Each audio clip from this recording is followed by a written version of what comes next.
Every hospital has its ghosts, but Blackwood Creek Psychiatric Hospital had something worse. Its walls seemed to breathe with secrets, and the air always felt a little too cold, even in the middle of summer. The building itself loomed over the town, a constant reminder of things best left forgotten. At exactly 3:11 a.m., a whisper would slither through the third-floor ward, never a minute before or after. It was a sound that chilled the air, ancient and hungry, impossible to trace. The whisper seemed to move with purpose, weaving through the darkness, brushing past doors and echoing off the peeling paint. Some nurses claimed it was a voice in a language no one knew. Others said it was the sound of something dragging itself along the floor. A few swore they saw shadows shift, or felt icy fingers graze their arms as they hurried past. The staff had rules: keep your head down, turn up the monitors, and never, ever, go looking for the source. Those who did always left, vanishing without a word. Their lockers would be emptied overnight, their names quietly erased from the schedule, as if they'd never existed at all. The whisper was just the beginning, a crack in the hospital's calm facade. It was a warning, a sign that something deeper and darker was stirring beneath the surface. Staff tried to explain it away: wind, old pipes, faulty wiring, but the explanations never quite fit, and the unease only grew with each passing night. But deep down, they knew it was something else, something waiting, something that watched from the shadows, learning, biding its time. It was patient, and soon it would find a voice, a face, and a home in the silent patient of room 611. The staff whispered about that room, about the way the air felt heavier there, and how the silence seemed to press in from all sides.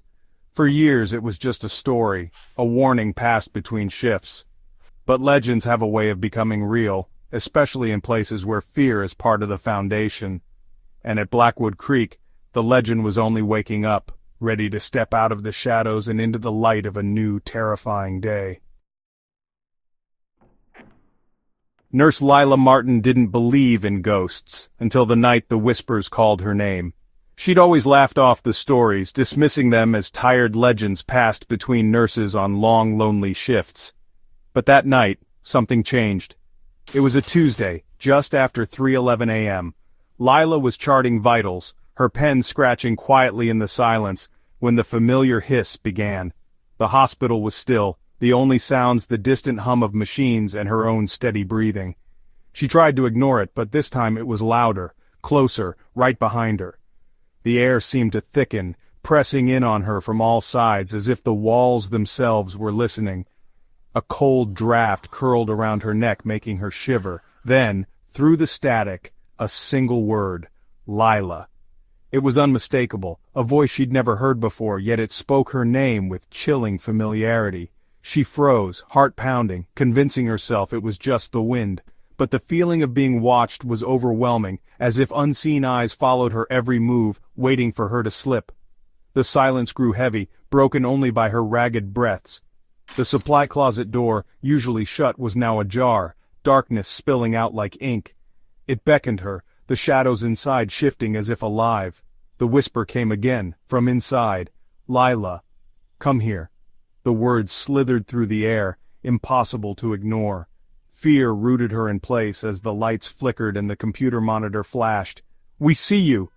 The message glowed in the darkness, a warning and a threat. That broke the spell. Lila screamed and fled to the break room, trembling.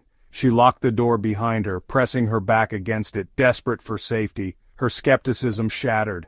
Blackwood Creek wasn't just haunted, it was awake. The stories she'd dismissed now felt all too real, echoing in her mind. The next day she avoided the third floor, but the memory clung to her like a second skin. Every shadow seemed to move, every whisper a threat. The whisper had chosen her. She could feel its presence, lurking just out of sight, waiting for the next moment of weakness. And it wasn't finished. The hospital's secrets were only beginning to reveal themselves. Lila's world, once rational, was now ruled by fear. Every night she wondered if the darkness would call her again. She wasn't alone anymore. Something in Blackwood Creek had noticed her. The hospital had noticed her. Its gaze was unblinking, patient, and it was waiting, just beyond the edge of the light. 2 weeks later, an ambulance arrived through thick midnight fog. The patient had no name, no history, just wide, pale gray eyes and silence. She was assigned to room 611, the ward's end. From her arrival, the ward grew colder, quieter. Jane Doe never spoke, never slept, just stared out the window or sat motionless. Nurses felt dread crossing her threshold. Her silence was oppressive. The whispers at 3:11 a.m. grew louder, now centered on room 611. Equipment malfunctioned, doors slammed, patients had nightmares of a silent woman at their beds. Lila avoided the room, but one night, forced to deliver meds, she met Jane Doe's gaze. The woman's mouth twitched, and Lila heard the whisper, not in the hall, but inside her head. Soon. The darkness had found its vessel. The night Jane Doe vanished, the hospital broke. A storm raged outside. Inside, the power flickered and fear thickened. At 3:11 a.m., the floor plunged into darkness. A shriek, metal tearing, voices screaming, erupted from room 611. When lights returned, the room was empty. Jane Doe was gone. The window was locked, the door untouched. On the wall, in a dark, dried substance, jagged symbols pulsed with malevolence. Below them, one word in English, found. The staff knew she hadn't escaped. Something had been completed. The hospital's silence deepened. The legend was now reality. After Jane Doe's disappearance, Blackwood Creek unraveled. The official story was an escape during the blackout, but the staff knew better. The cold spot outside room 611 never left. The symbols bled through fresh paint. Nurses quit in droves. Those who stayed whispered of shadows and laughter from the locked room. The whispers at 311 stopped, replaced by a suffocating silence. Patients grew worse, tracing symbols, screaming about the shadow woman. One catatonic patient began speaking in a guttural, unknown tongue. The hospital was no longer a place of healing, but of infection. Lila left, but the horror followed. Insomnia, night terrors, whispers and static. The stain of room 611 clung to her soul. Whatever Jane Doe was, it wasn't gone, it had just been released. And it was out there. 5 years later, Blackwood Creek was abandoned, its story fading into legend. Investigative journalist Owen Talbot, a skeptic, took on the case. He tracked down Lila Martin, who reluctantly shared her story. The whispers, the symbols, the vanishing. Owen dismissed it as hysteria or a clever escape. He gained access to the decaying hospital, camera and EMF meter in hand. The third floor was silent, room 611's door hanging loose. Faint symbols still marked the wall. Owen found nothing unusual, until his foot caught a loose floor tile. Beneath it, a rusted metal ring revealed a hidden trapdoor. He pried it open, a wave of foul air rising. His instincts screamed. The real story was just beginning. The legend had roots deeper than anyone guessed, and Owen was about to uncover them. Owen descended into a secret sub-basement, the air thick with the scent of mold and old secrets. The walls were slick with moisture, etched with strange, ancient symbols that seemed to pulse in the dim light. Every step echoed, as if the darkness itself was listening. In the center of the chamber stood a rusted iron chair, its restraints worn from use, surrounded by archaic medical tools laid out on a battered table. The room felt frozen in time, as if waiting for its next subject. The walls were covered in the same jagged script Owen had seen in room 611, the writing twisting and curling like living things, hinting at a language not meant for human eyes. On a rotting desk, half swallowed by shadows, he found a leather-bound journal. Dr. Alistair Finch's diary, its pages yellowed and brittle with age. Finch, the hospital's founder, was obsessed with the idea that some patients were doorways for entities from another dimension. He believed the hospital itself was built atop a place of power. The journal detailed secret experiments, cryptic observations, and a ritual designed to open a gateway between worlds.